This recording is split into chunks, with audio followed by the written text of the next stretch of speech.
Yes, bonjour à tous tout le monde, c'est Captain Weeds et on se retrouve aujourd'hui pour une seconde vidéo sur le magazine Captain Tsubasa. Et donc aujourd'hui ce sera pour le volume 2. J'ai eu quelques retours, enfin plutôt de nombreux retours sur la première vidéo qui était très positif pour moi, je vous en remercie beaucoup, apparemment vous l'avez beaucoup apprécié, même si j'ai eu peu de vues, ça fait toujours plaisir. Et ça m'a encouragé en tout cas à commencer la deuxième. Donc là comme vous pouvez le voir, on est sur le même format que la première, donc qui est sortie en avril si je dis pas de bêtises. Et cette fois-ci on a du Wakabayashi en first page, donc qui est plutôt stylé, même si la couverture, pardon, est assez simple comparée à la première. Le fond blanc est peut-être un peu trop light, mais ce n'est que mon avis. Sachant que sur la première, c'était sur quelque chose d'un peu plus coloré, donc on avait ce Tsubasa sur toute la couverture. Donc si jamais vous ne l'avez pas encore vu, n'hésitez pas à aller sur mes vidéos, elle y est dans les liens, donc n'hésitez pas, faites-vous plaisir. Au niveau du contenu, alors il y a plusieurs parties évidemment dans ce magazine-là. Donc ensuite, tout d'abord ici, comme on peut le voir, j'ai rapproché un petit peu, on parle de Captain Tsubasa Rising Sun, donc 65 nouvelles pages liées aux chapitres 106, 107, 108, donc les derniers chapitres Captain Tsubasa Rising Sun, sachant que maintenant ils ne se font même plus dans le Grand Jump et que tous les chapitres sortent directement sur le magazine. Donc voilà. Après, c'est pas forcément moins intéressant, mais évidemment réservé aux fans de Captain Tsubasa, comme moi, comme vous certainement. Et ça fait toujours plaisir de les lire en format papier en vrai. Donc c'est vraiment vraiment cool. Au niveau de la traduction, j'essaie de rapprocher ça un petit peu ici. En gros, on est sur le début de la deuxième partie, enfin des prolongations. Et on est plutôt sur un sacré match. Je ne vais pas spoiler tout de suite, je spoilerai après, mais vous inquiétez pas, je vous mettrai une petite alerte pour être sûr de ne pas faire de bêtises avec vous. Donc on est vraiment sur une réaction écrasante comme ça peut être indiqué ici et on est sur une pure fin de match, sachant que le début de match et le match complet étaient assez oufissime. Donc vraiment j'espère que vous le lisez, si ce n'est pas le cas je vous encourage à le faire et on entrera un petit peu plus en détail un peu plus tard dans la vidéo. Ensuite on a deux articles, je vais voir juste ici. Donc le premier, ça va être un entretien avec Kawaguchi Yoshikatsu, l'ancien gardien national de l'équipe du Japon, qui a été entretenu avec Yoshitaka Hashi, donc quelque chose d'assez intéressant. Et après, donc comme vous pouvez le voir ici, donc on est sur un entretien avec le président, donc le PDG, le chairman de la G-League. Donc ça paraît, c'est assez intéressant, sachant qu'évidemment c'est pas le genre de personne qu'on peut voir en France aujourd'hui, même dans des articles je parle de foot, vu que la G-League forcément n'est pas du tout populaire ici. L'autre partie, on est sur donc la suite de Captain Tsubasa Memories, donc là on sera sur le volume 2, spin-off deuxième partie, Wakabayashi Genzo, SDGK no Tanjo, donc encore une fois, la naissance du SDGK, Genzo Wakabayashi, on a 33 pages et ça va être la suite donc directement liée au premier volume qui est sorti dans le premier magazine il y a quelques mois, donc encore une fois j'ai fait la review dessus, n'hésitez pas à aller le voir pour voir un peu à quoi ça ressemble. Ensuite, au niveau du dialogue en dessous, on est sur du Orega Nihon no Mamaru, en haut Wakabayashi qui dit « Je vais protéger le Japon », évidemment, comme il le fait si bien. Et ensuite, les deux cadeaux principaux donc aujourd'hui, donc notamment Adidas fois Captain Tsubasa, donc en featuring, si je peux dire ça comme ça, une collaboration plutôt, Koravo Sakabaru. Donc tout d'abord, on va aller voir le nouveau ballon. Là, il est un peu petit, mais on le verra plus grand après dans les pages suivantes. Adidas Captain Tsubasa, donc différentes tailles, différents modèles, différents prix. On va aller voir ça ensuite. Après, un cadeau super sympa que je vais vous montrer juste après, ce sera plus simple pour moi au niveau de la prise en main. Donc tout d'abord les stickers donc liés à Captain Tsubasa Dream Team qui sont accrochés directement, donc ils sont super jolis. Bon, vous reconnaissez les persos évidemment, je pense que tous ceux qui regardent cette vidéo, à grande majorité, vous jouez à Captain Tsubasa Dream Team, donc du Yoga, du Tsubasa, du Genzo et les fameux stickers qu'ils ont réussi à muter avec les dernières mises à jour, donc ça fait plaisir de plus avoir les mecs en face qui n'arrêtent pas de spammer dessus. Mais en tout cas voilà, ça représente donc les joueurs de la première bannière sortie pour l'anniversaire, et des très bons joueurs avec les nouvelles méta pour ceux qui jouent à Dream Team, on va pas trop s'attarder là-dessus non plus, mais voilà, une full page en couleur, donc c'est plutôt très joli à voir, et les stickers sont plutôt très réussis. Au niveau du deuxième cadeau, donc là je vais juste réussir à attraper ça, alors on est sur un cahier en collaboration encore une fois entre Captain Tsubasa et Adidas, que voilà, avec différents personnages dessus de toute époque. Je trouve ça sympa, et c'est évidemment pour les 40 ans de Captain Tsubasa. Ensuite à l'intérieur c'est assez classique, mais ce qui est sympa en fait, c'est qu'il y a quelques pages, par exemple avec des personnages et leurs textes. Donc Boru wa tomodachi kawakunai yo, le ballon est mon ami, il me fait pas peur. Et à chaque fois, il y a les petites phrases à côté reprises ici avec le nom, là, Ozora Tsubasa par exemple. Et ça fait ça très souvent avec chaque personnage. Donc pareil, du Kojiro Yoga, du Roberto Hongo, du Wakabayashi. Et je crois que c'est tout. Voilà, on est sur les 4 persos qui enchaînent comme ça sur tout le notebook. Au niveau du contenu, bon, tout d'abord, comme on vient de le voir, la full page color avec les stickers, évidemment le sommaire, et ensuite on commence avec la première partie, c'est la collaboration entre Adidas et Captain Tsubasa au niveau du ballon, tout simplement. Donc à savoir que ce ballon, il est un peu cher, il y a plusieurs versions. Bon, tout d'abord, moi je le trouve assez stylé, plutôt cool, vraiment au niveau des couleurs, au niveau du design, mais il y a plusieurs versions, donc plusieurs modèles, plusieurs prix, plusieurs tailles. Donc le modèle classique version pro, il est à 19 800 yens, ça fait environ 150 euros. Donc autant dire que c'est assez cher. Après, il existe la version réplica avec un autre design qui est à 6 380 yens, soit ça va être dans les 50 euros environ. Un modèle enfant qui est aux alentours du même prix, et un mini qui est aux alentours de 12-13 euros. Mais c'est vraiment une toute petite taille puisqu'il fait 13 cm. Mais voilà, on est vraiment sur un beau ballon Captain Tsubasa, sachant que moi, si j'achète ce ballon, j'y jouerai jamais avec. Vu qu'il est trop beau, ce sera plus une déco à mettre à la maison plutôt que de taper dedans. Surtout si c'est le ballon à 150 euros. Après, là, on se retrouve encore une fois avec Takahashi-san qui fait la promo directement sur l'article de son ballon et ce qu'il souhaite en faire. Enfin bon, encore une fois, il parle du foot, des supporters, mais voilà, encore une fois, il aime bien se montrer et du coup, nous, pour le plaisir de ses fans, il n'y a vraiment pas de problème, on adore ça. L'article suivant. Article suivant, on passe directement donc à l'entretien avec Yoshikatsu Kawaguchi. Donc c'est un ancien gardien de but, évidemment japonais, de l'équipe nationale du Japon, qui était international. À savoir qu'évidemment, comme beaucoup de joueurs professionnels, il a été grandement influencé par Captain Tsubasa dans sa passion du foot, et surtout voilà, de Genzo Wakabayashi. Et c'est pour ça qu'il est devenu gardien du Japon, donc pareil, il a réalisé son rêve. Là, on le voit un petit peu mieux. Bon, aujourd'hui, il joue plus. Hein. Il est assez âgé, il a 45 ans, ce qui n'est pas vieux, je vous le conçois évidemment. Mais voilà, c'est par rapport à sa carrière internationale, il ne joue évidemment plus. Mais voilà, là, l'article raconte en fait sa passion évidemment pour le foot, pour le manga. Et à l'instar de Messi, d'Inzaghi, Del Piero, c'est donc le manga Captain Tsubasa qui lui a donné envie de jouer au foot. Ensuite, on passe donc à SDJK Wakabayashi Genzo no Ayumi, en gros l'histoire de Wakabayashi. Donc là, on retrace tous les points importants de l'histoire de Genzo Wakabayashi, en partant du tournoi Benjamin et en allant jusqu'aux Jeux Olympiques ici de Madrid, donc là où on en est au Rising Sun. Donc à savoir que là, on reprend vraiment tous les points clés de Wakabayashi, toutes ces dates clés, en commençant par le tournoi Benjamin, jusqu'à la rencontre avec Tsubasa, les matchs à la Nankatsu au tournoi régional, son départ en Allemagne de l'Ouest, et évidemment toute la suite, World Youth, ainsi de suite, Bundesliga, et ainsi de suite. Mais là voilà, je voulais juste vous montrer le mélange d'illustrations, parce que les pages en couleur comme ça sont plutôt jolies, avec notamment une illustration plutôt actuelle, évidemment, avec Wakabayashi qui a l'air un peu gros, donc ça c'est vraiment le dessin de Takahashi Sensei qui est devenu comme ça avec le temps. Et là on peut voir les anciens comme ils étaient, donc plutôt grands, assez athlétiques. Donc ça a complètement changé au fil du temps. Après certes c'est 30-40 ans d'écart, mais ça reste un type de dessin complètement différent. Et donc voilà, on voit avec différentes couleurs qui retracent ces différentes époques. Et je trouve ça assez sympa. Bon évidemment on est tous fans de Wakabayashi. De retracer tout ça, sachant que ce qui est dit ici, c'est des dates clés qu'on connaît tous, hein, évidemment, mais je trouve ça plutôt joli à voir, avec un peu ce code couleur et les différentes époques, avec Wakabayashi, donc ça, quand il se pète le poignet face à Shunkosho, lors des Calypso nazis, et là ensuite, quand il est blessé, encore une fois à Hambourg, sachant que Waka est vraiment toujours blessé, et là on se retrouve directement en finale de la World Youth contre le Brésil, une de mes sagas préférées encore une fois. Et voilà, donc c'est la frise chronologique sur tout le parcours de Wakabayashi, qui est le personnage central encore une fois de ce magazine volume 2. Là, on retrouve directement le Memories tome 2. Donc c'est la suite directe du tome 1, qui est sorti encore une fois dans le Captain Tsubasa Magazine volume 1. Et on va voir de quoi ça s'agit. Alors, tout d'abord, ça commence assez rapidement. Alors, pardon.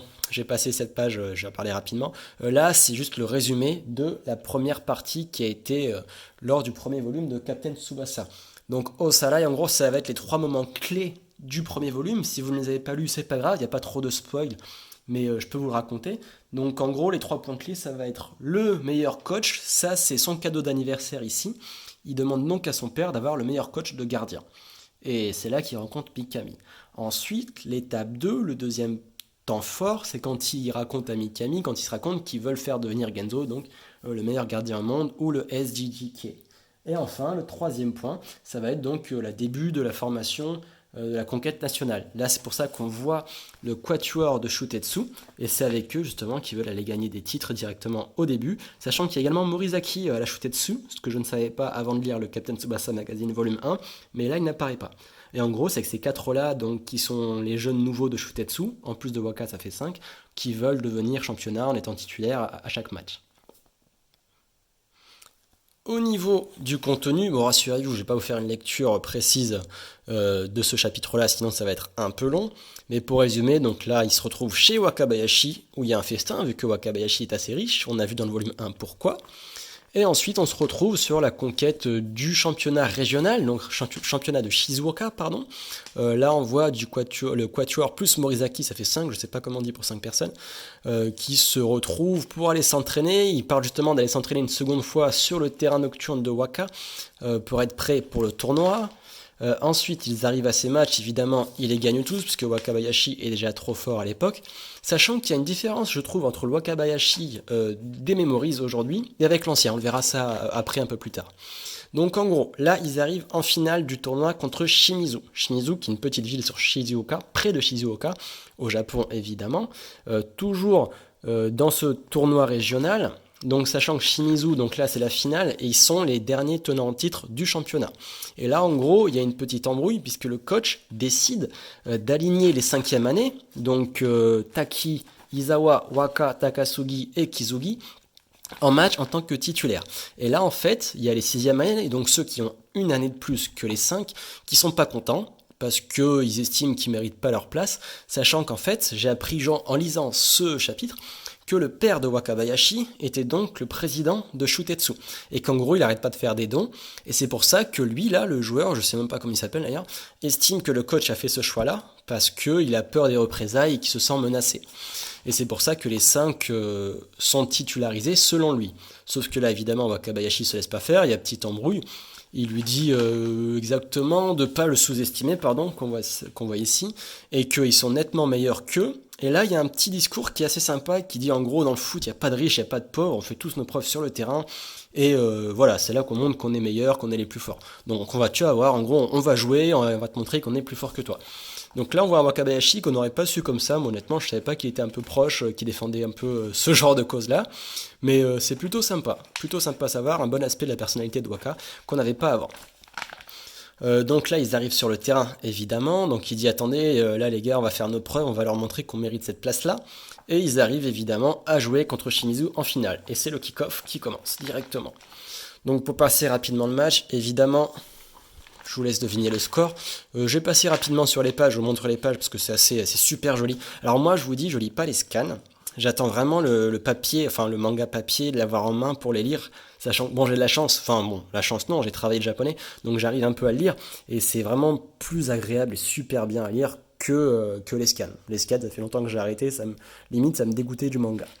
Donc là vraiment on est sur le match pour revenir un petit peu, et forcément il y a Kisugi qui met une jumping Boredar, et franchement il marque, belles illustrations, évidemment il gagne, et là Wakabayashi qui encore une fois n'a pris aucun but hors de la surface de réparation, notamment avec ce dernier shot, ici je sais toujours pas comment il s'appelle lui, c'est pas le même, mais du coup alors attendez, Nakamine-kun, pardon, directement qui met une frappe, mais forcément Wakabayashi, sa réplique, en gros, tous les tirs hors de la surface de réparation, je les arrête.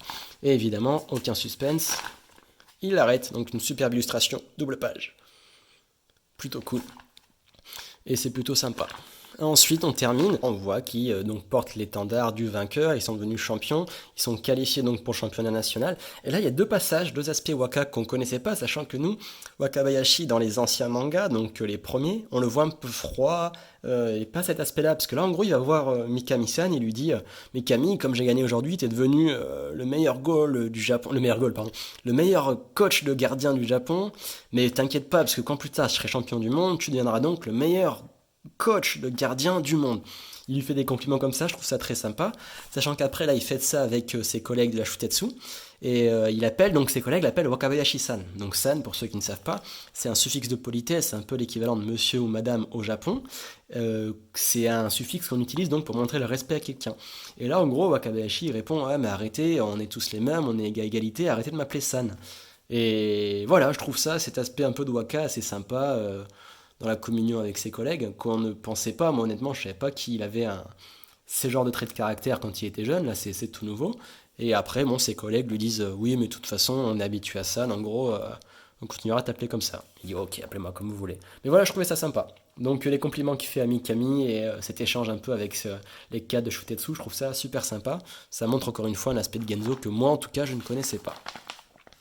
Et là ensuite, évidemment, je suis le super grand gardien Wakabayashi Genzo. Da. Donc je le suis. Ensuite, après cette victoire, on se retrouve directement à l'hôpital, sachant que le premier volume de Genzo Memories, il commence... alors attention, un petit spoil rapide. Donc si vous voulez sortir, je vous mettrai la durée du spoil en écrit, pour pas que vous le soyez. Mais voilà, le spoil commence maintenant.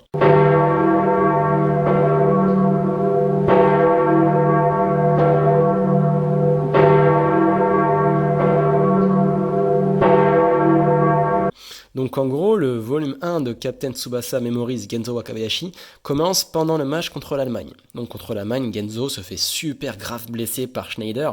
Donc il part en sang, il va vite à l'hôpital, il est remplacé par Morizaki. Et en fait, quand Mikami emmène Genzo à l'hôpital, c'est là qu'il repense à ses débuts avec Genzo. D'où les Memories, donc les souvenirs avec Genzo Wakabayashi. Et là, en gros, il s'est fait opérer, Genzo Wakabayashi. Et voilà, pendant l'attente, Mikami pense à ça. Là, le docteur sort de la salle de chirurgie et il explique qu'en gros que l'opération s'est bien passée en fait et que Wakabayashi pourra rapidement revenir sur le terrain prochainement. Donc prochainement, mais pas forcément tout de suite. Ce qui veut dire, je pense, que Wakashimazu, qui joue sur le terrain, va passer donc gardien, parce que s'il laisse Morizaki, il y a du souci à se faire. Et comme d'hab, Wakabayashi va finir par les rejoindre en finale, et contre le Brésil, certainement. Après, chacun ses pronostics. Mais je pense que ce sera contre le Brésil. Ensuite, après cette victoire contre Shimizu, du coup en finale, là il raconte que Wakabayashi a demandé un chien à son père, qu'il a forcément eu vu qu'ils sont super riches. Et en gros, ce chien s'appelle, enfin je vous dis pas le prénom du chien parce que ça fait partie du quiz après, vous allez le trouver vous-même. Mais voilà, donc c'est comme ça que ça termine. Et ensuite là, je sais pas s'il faut le comprendre comme ça. En gros, ils disent que c'est la fin donc du chapitre, mais vraiment la fin, et que le prochain chapitre sera une toute nouvelle histoire. Donc est-ce que ça veut dire que ce sera une nouvelle histoire sur Genzo Waka? Je sais pas. Ou bien sur un autre personnage. Ce sera à voir. Donc on verra ça au volume 3, mais j'aimerais bien que ce soit un nouveau perso, que peu importe lequel, mais un nouveau perso serait intéressant. Et donc je vous ne disais pas le nom du chien, parce qu'en gros il y est quelque part dans ce quiz. Mais ce quiz je vous le ferai à la fin, parce que ça prend quelques minutes, je sais pas si ça va intéresser tout le monde. Mais voilà, on le fera à la fin, un petit quiz, on va voir si vous connaissez bien Genzo ou pas. Pour les pages suivantes, que je vais passer assez rapidement, parce que j'ai passé beaucoup de temps déjà après à résumer le chapitre Memories 2. Donc là, un article sur Wakabayashi, Junior Youth et son séjour en Allemagne. Ensuite, on passe sur l'interview du président de la J-League. Voilà, toujours en relation avec Captain Tsubasa, évidemment, parce que Captain Tsubasa, quand tu es dans le milieu du foot, tout le monde connaît au Japon. Donc là, encore une fois, la J-League, on peut voir différentes illustrations. Là, on est, je sais pas si vous les avez vues. En gros, il y a 3 vidéos qui traînent sur Internet, sur YouTube notamment, où il y a des joueurs pros de J-League qui reprennent un peu les techniques de Captain Tsubasa. Alors, est-ce que c'est truqué ou pas? Je vous laisse les voir, elles sont assez faciles à trouver. Dites-moi, vous, si vous pensez que c'est truqué ou pas, sachant que c'est pas les plus difficiles ce qu'ils font, mais c'est quand même compliqué. Donc, il y a le canon avec recul de Shunkosho, ils le font. Il y a le Kamisori Shooter, donc le Kamisori Shot de Soda, qui, ouais, il fait un effet de balle terrible, je vous laisse voir la vidéo, et le Twin Shoot. Donc voilà, je vous laisse voir ça. C'était il y a quelques années, mais ça reste des superbes vidéos, et comme quoi, même tous les pros, évidemment, connaissent Captain Tsubasa. Une autre photo avec Iniesta, le patron forcément, le patron de la J-League aussi, et Yoichi Takahashi, donc tous fans maintenant que Iniesta joue à Kobe. Et ensuite, on continue, c'est comme à l'effigie du premier volume, où on avait un interview de Captain Tsubasa. Là, on a une interview, je sais même pas si c'est masculin ou féminin, de Genzo Wakabayashi. Interview, ce qui donne suite donc à celui de Tsubasa dans le volume 1. On continue là-dessus, toujours avec des illustrations sur la vie de Genzo. Et voilà, et là on passe sur une pub, donc comme vous le voyez, c'est le bouquin qui est juste là. Je vous en ferai une petite vidéo un petit peu plus tard assez rapide où on apprend le foot dessus, mais c'est vraiment destiné pour les enfants. Et là on passe au chapitre, enfin pour moi l'aspect le plus intéressant du magazine, c'est les chapitres de Rising Sun.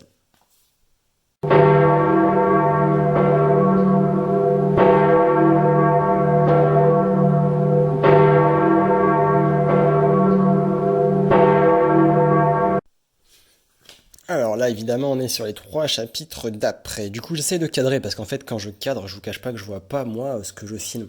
C'est assez compliqué. Ma caméra, elle a pas de grand angle, donc c'est un peu compliqué. Je vais essayer de filmer sans regarder la caméra, mais bon, j'espère que je vais pas sortir du cadre. Donc voilà, on reprend le match. Forcément, je crois que si j'ai plus de bêtises, c'était les quarts de finale Japon contre l'Allemagne, donc des Jeux Olympiques à Madrid. Deuxième partie. On finissait le chapitre par un but de Kojiro Yuga. Et on reprenait, on était sur du 5-3, pardon, 5-3 à la fin du match. Donc voilà la double page. Celle-là, elle est trop jolie, forcément, grand, couleur, double page, je trouve ça super stylé, ça fait toujours plaisir à voir. Et là, on part pour les 3 chapitres, donc de 106 à 108 et pour 88 pages. C'est parti. Évidemment, j'essaie de le faire assez rapidement pour pas vous faire prendre trop de temps. Donc là, forcément, Yuga vient de marquer, donc on voit Gozza dans son resto à pizza, on voit l'ancien coach de la Juve, qui est devenu assez proche de Yuga. Ça n'était pas le cas au début. Et là voilà, donc on arrive sur le but de Yoga. Müller est un peu dégoûté forcément parce qu'il est blessé et que du coup c'est à cause de ça un peu qu'il a pris le but. Et on continue comme ça. Sauf que évidemment il y a 5-3, c'est assez lourd pour l'Allemagne, mais les supporters sont encore là. J'essaie de pas sortir du cadre, hein, je suis désolé, je regarde pas toujours. Les supporters sont encore là et forcément ils supportent leur équipe à fond. Ensuite, voilà, il part en contre-attaque, forcément. Il y a une grosse bagarre générale, façon de parler évidemment, entre les milieux de terrain, forcément. Là, on continue, Mada Oregairu, forcément. Là, il y a une nouvelle technique de Schneider qui est assez intéressante. C'est pas forcément une technique, mais je sens qu'on va la voir bientôt dans Dream Team. En gros, il se retrouve en dos à dos avec un adversaire, et ensuite il lui saute dessus, il lui met un bon shoot dans le bide avant de repartir. Et là, je la trouve stylée, comme tout ce que fait Schneider, évidemment. Je sais pas si vous voyez bien, encore une fois, oui, ça devrait le faire. Voilà. Ensuite, là, il est en duel face aux 3, donc aux 3M. Et là, c'est Tsubasa qui arrive. Pardon, c'est pas les 3M, c'est Tsubasa qui vient contrer. Et Schneider qui reprend voler, sachant qu'il y a encore une fois 5-3, donc c'est assez lourd pour l'Allemagne. Ils repartent en duel avec Yuga. Tiger Bran qui arrive, qui va taper un full power volley twin shoot. Donc full power volley twin shoot entre Schneider et Tiger Bran. Là pareil, on peut s'attendre à une future technique comme ça dans Dream Team. Qui arrive, et là le contre de monstre. Donc ça c'est impressionnant. Les 4 joueurs, Tsubasa, Yuga, Matsuyama, ça doit être Misaki, autant. Je sais pas c'est lequel des 4 qui se le prend dans le bide, mais voilà. Superbe image. Ils sont défoncés par Schneider Shoot, pardon, par le twin shoot de Tiger Bran et Schneider. Nani? Schneider, Tiger, Tsubasa, Yoga, Matsuyama. Ah, c'est Aoi, pardon, ici. Oui, c'est Shingo Aoi. Écoutez, je ne l'ai pas reconnu tout de suite. Ensuite, Misaki qui revient dégager. Morizaki qui est content parce qu'il sait très bien que ce shoot, il l'aurait tué. Hop, on repart à l'attaque. Misaki qui arrive face à Müller. Donc là, on est sur la fin du premier chapitre. Encore une fois, je sais, je passe vite, mais j'imagine que vous voulez pas lire avec moi. Enfin, moi, j'ai déjà lu, donc c'est pas un souci. Mais voilà, je fais juste un peu découvrir l'aspect grand format en page directe. Donc c'est plutôt sympa. Moi, je trouve que c'est plus sympa que les scans. Ensuite, on arrive sur le chapitre 107. Nita vers le but, directement, numéro 18. Donc là, face au duel, Nita qui s'apprête à tirer, Yuga assez malin qui lui dit attention, vise le côté gauche de Müller parce qu'il est blessé, donc il va galérer à tirer. Et il fait ok, vas-y, je tire à gauche, il y arrive. Et là, non, Müller, c'est Müller, hein, on va pas se mentir, Müller qui arrive, qui se dépasse, qui arrive à doubler et qui arrive à repousser ce tir en dehors. Et là, Nita qui se bat pour aller récupérer ce ballon avant qu'il sorte. Et qu'est-ce qui se passe? Donc là, il repense à ses entraînements, etc., ce qu'il faisait. Il court, il se lâche, il plonge, il met un petit tacle glissé juste avant la sortie. Et là, on voit que le ballon rebondit. Est-ce qu'il finit dans le filet? Il finit dans le filet, le petit, le bon? Mais non, en fait, il finit bien dans le bon filet. Et en gros, ça fait 6-3 pour le Japon. Alors moi, honnêtement, j'y croyais pas. je me suis dit l'Allemagne va remonter un petit peu, mais là le Japon met 6-3 à l'Allemagne, sachant que si vous lisez Rising Sun, vous voyez que le Japon ils mettent que des scores de ouf sur toutes les équipes. Là on s'est dit que Takahashi Sensei, je sais pas, il a une revanche à prendre, il s'est dit je vais mettre une branlée à toutes les équipes, et là vraiment il se démerde à chaque fois assez simple. Je crois qu'ils ont gagné 8-2 si j'ai pas de bêtises contre le Mexique, 4-1 ou 4-2 contre la Hollande, donc ils font vraiment des scores de ouf, c'est impressionnant. Et là c'est donc Nita qui a marqué. Là, on voit le dieu, Michael. Il est un peu dégoûté pour l'Allemagne. Il dit Europa number one doitsumo tsueni kokomade no ka. En gros, est-ce quoi l'Allemagne qui sont numéro 1? Est-ce qu'ils ont que ça dans le ventre? Ils peuvent aller que jusque-là? Il est un peu choqué. Et là, il repense. J'aime bien cette image où on voit tous les joueurs européens qui ont déjà été battus par la France, évidemment, qui se demandent justement, est-ce que les numéros 1 d'Europe, qui sont l'Allemagne, ils peuvent ne faire que ça? Ils disent non, c'est pas possible. L'Allemagne, en gros, va remonter, ils vont nous montrer ce qu'ils ont dans le ventre et ça va repartir de plus belle. Mais voilà, là, il y a plein d'images. Plein d'images, non, il n'y a qu'une image, mais il y a plein de joueurs européens et je trouve ça hyper stylé. Robson, Levin, Gino, évidemment Michael, Clifford. Donc voilà, super belle image. Et voilà. Et là, forcément, Kart qui revient un peu réconforter Muller en lui disant c'est de ma faute, on va se rattraper, t'inquiète pas. En gros, c'est ce qu'il dit. Et d'ailleurs, pour revenir un peu sur Kart, si vous avez lu les chapitres précédents, c'est un personnage qu'on kiffe de plus en plus. Si vous avez lu tout le match Japon-Allemagne, vous voyez à un moment, il y a un petit flashback entre lui et Tiger Brand, où il l'intègre en gros à l'équipe, il lui parle de l'environnement de l'entraînement allemand. Et en fait, enfin bon, déjà il est oufissime dans le match, il est oufissime hors du match. Et moi j'adore de plus en plus ce joueur. Je l'aimais déjà beaucoup, mais après ce match-là, vraiment c'est un pur joueur, tant au niveau mental que sur le terrain. Et j'ai adoré. J'adore encore ce joueur, il est oufissime. Là il dit que c'est de sa faute s'il a pris un but et qu'ils vont remonter, parce que c'est quand même l'Allemagne, et qu'ils vont pas se laisser faire comme ça. Et évidemment les supporters sont là. Doitsu, Doitsu, Doitsu. Allemagne, forcément japonais, vous l'avez compris. Et ils sont super encouragés, ils adorent ça forcément, ils vont se donner à fond pour remonter. Et en gros, il dit donne-moi le ballon, avec mon fire shoot, je marquerai un but, c'est comme ça qu'on remontera. Fin du chapitre, pardon, on repasse sur le dernier, le 108. Oui, et je passe vite, hein, évidemment. Je vais pas vous embêter trop longtemps avec les détails du chapitre. C'est juste, j'ai eu quelques retours en fait précédemment qui me disaient tout simplement de détailler un peu plus Rising Sun, donc ça avec plaisir. Donc bon, voilà. Évidemment, ça fait toujours plaisir de voir les pages originales du manga. Playback, donc là un petit flashback en pub d'un ancien match Allemagne-Japon. Ensuite ça reprend, donc forcément engagement pour l'Allemagne qui repartent. Schneider qui tente direct. Hop là, une bonne frappe de loin. Il se dit Morizaki c'est un peu un mauvais, donc forcément ça devrait passer. Et non, Morizaki met une parade, il arrive à parader, j'ai envie de dire. Ils montent tous au terrain directement. Ça continue, corner de Magas, non pardon, corner de Chester, excusez-moi, qui tape. Chester qui l'envoie à Müller, et là Müller qui vient mettre un jumping head, donc une tête, de toute façon tête sautée. Et là moi j'y croyais, je me suis dit putain c'est Müller qui va marquer, c'est un truc de fou, c'est trop bien, Müller qui met un but. Mais non, forcément non, c'est pas Müller, je spoil un petit peu la page d'après. Mais voilà, Hugo Lloris qui met une petite claquette à Hugo Lloris, pardon. Morizaki, pardon, je veux dire qu'il met une petite claquette à la Hugo Lloris, ça me fait penser à lui. Autant sur la forme que sur le jump avec les jambes en arrière, Lloris il fait souvent ça, c'est pour ça que j'ai dit ça, autant pour moi. Et je trouvais ça rigolo. Donc il la met en claquette, ça finit en corner. Toujours Chester qui le tape. Il le met, hop, double page, toujours trop stylé. Il tente le rentrant. Il se demande, est-ce que c'est une passe? Et non, c'est un tir de Chester. Encore une fois, parade de Morizaki. Et là, pas de chance, le ballon revient sur Schneider. Et là, c'est un pur kiff ce qui va arriver, vous allez voir. Schneider qui reprend. Schneider qui va taper son fameux fire shoot. Ah non, pardon, c'est le compact fire. Donc c'est un nouveau, c'est pas fire shoot, c'est compact fire. Je sais pas si c'est nouveau ou pas d'ailleurs. Qui le tape. Aoi qui vient dessus, mais qui arrive trop tard. Et là, en gros, encore une fois, la phrase dont on parlait au début, Boru wa Tomodachi, Kawakunayo. Il peut l'arrêter, en gros. Ouais, il peut arrêter ce tir. Ensuite, là, comme on pense qu'il va l'arrêter, qu'est-ce qui se passe? Là, c'est pour moi l'homme du match qui arrive. Karts, qui vient dévier le ballon pour le mettre entre les jambes de Morizaki. Et ça, c'est juste ouf. Je trouve cette page trop stylée. Et ça va être une technique, encore une fois, qui va arriver à Dream Team, une combi qui va arriver très rapidement, je pense, vu qu'on est dans les temps, dans le bon timing.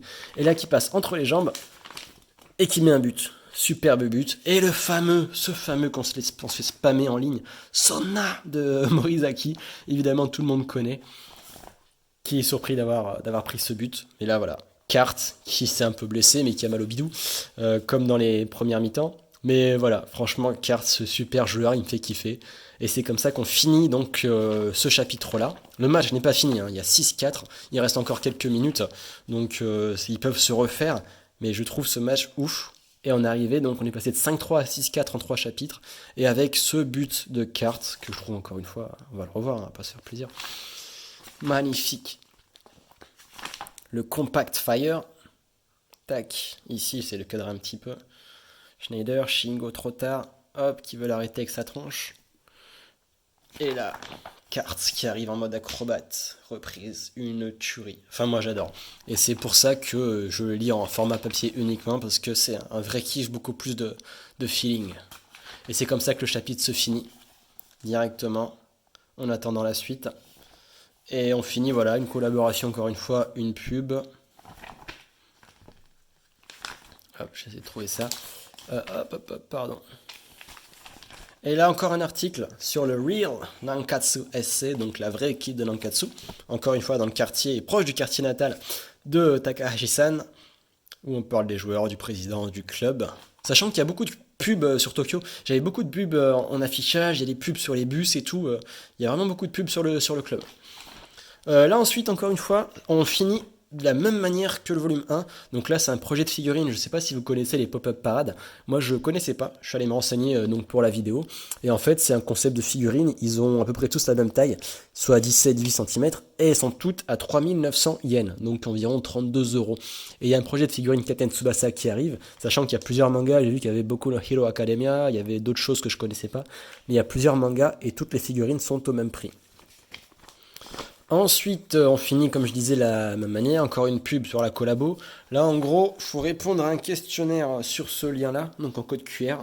D'ailleurs, si vous arrivez à le choper, enfin bon, il faut parler japonais par contre, hein, je sais pas si c'est le cas de tout le monde. Voilà, vous mettez le mot de passe sur ce lien et il y a un tirage au sort pour gagner le ballon. Mais je pense que c'est que, enfin je l'ai fait, mais c'est que pour ceux qui ont une adresse japonaise. J'ai essayé de tenter la mienne en français, mais c'est pas passé. Du coup, bon. Une autre pub pour le Paralympic Jump magazine, comme on en parlait dans le volume 1, sur les Jeux paralympiques. Encore une fois, une pub sur Dream Team Captain Tsubasa. On revient de la même manière que l'autre. Encore une fois, une pub Captain Tsubasa 0, Miracle Shuto. Encore une fois, une pub Tsubasa Plus. On ne sait toujours pas quand est-ce qu'il sort. Il n'y a pas de date non plus ici. Et enfin, Captain Tsubasa PS4, Switch, PC. Rise of New Champion. Lui, on a une date, ils l'ont sorti entre temps, mais il affiche également ici, donc le 28 août.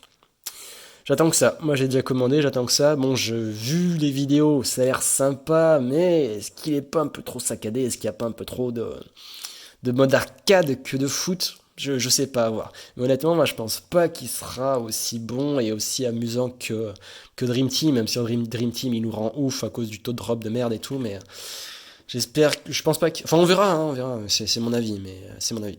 Chacun son avis, laissez le vote d'ailleurs en commentaire, n'hésitez pas. Et voilà, on finit avec une pub, la nouvelle date, donc la date du prochain, le 4 août, le volume 3, j'attends que ça. Ça finit par une pub en dernière page, ça c'était du coup, méga Don Quixote. Ah oui, c'est les terrains de futsal en fait. Futsal sortis, ils sont sur un toit d'un magasin qui s'appelle Don Quixote. C'est une chaîne de magasins hyper connue au Japon évidemment. Et il y a 2 terrains de futsal qui sont ouverts depuis le 30 mai. Il y en a un qui s'appelle le cours Tsubasa, l'autre le cours Misaki. Et voilà, on peut y aller une dizaine dedans pour se taper des futsal en bon délire. À se mettre des bons raiju shoot dans la tronche, donc pourquoi pas. Et on finit avec la collabo, toujours Tsubasa Adidas sur les crampons. Voilà, on a fini cette partie du volume 2. J'espère qu'elle vous a plu. N'hésitez pas à mettre des commentaires pour me dire ce que vous en pensez, à partager cette vidéo, à liker. On m'a parlé de Utip, moi honnêtement je ne connaissais pas du tout. Et apparemment ça peut m'aider justement pendant que vous regardez des vidéos. Donc ça coûte rien et ça me soutient. Donc normalement... J'ai essayé de mettre ça en place maintenant, voir la description. Donc n'hésitez pas à aller regarder des pubs. Je vous cache pas qu'au moment où j'enregistre cette vidéo où je parle, je ne sais absolument pas comment ça marche Utip. Du coup, je vais voir entre temps, entre la vidéo et le montage, parce qu'on en a parlé vaguement. Je me suis pas renseigné plus que ça. Donc n'hésitez pas, commentez, partagez, likez, dites-moi ce que vous avez pensé de cette vidéo, si vous en voulez d'autres, si vous n'avez pas aimé, j'accepte tout, tant que vous m'expliquez pourquoi. Et je vous dis peut-être à très bientôt, mais attendez entre-temps, hop, on parle de ce bouquin. Je vais faire une vidéo prochainement de ce bouquin pour vous le montrer rapidement. Voilà, où on apprend les bases du foot, Saka, Kyojitsu, donc les leçons de foot. Je vous le ferai assez rapidement, ça va être plus rapide que le magazine volume 2, mais je ferai ça prochainement. Donc encore une fois, on s'abonne, on partage, on like, on kiffe, on laisse des coms, et je vous dis à très bientôt dans une nouvelle vidéo. Ciao, ciao, ciao, Wakabayashi le mot de la fin. Sayonara. Ouais, je sais pas imiter Waka. Allez, à plus, ciao.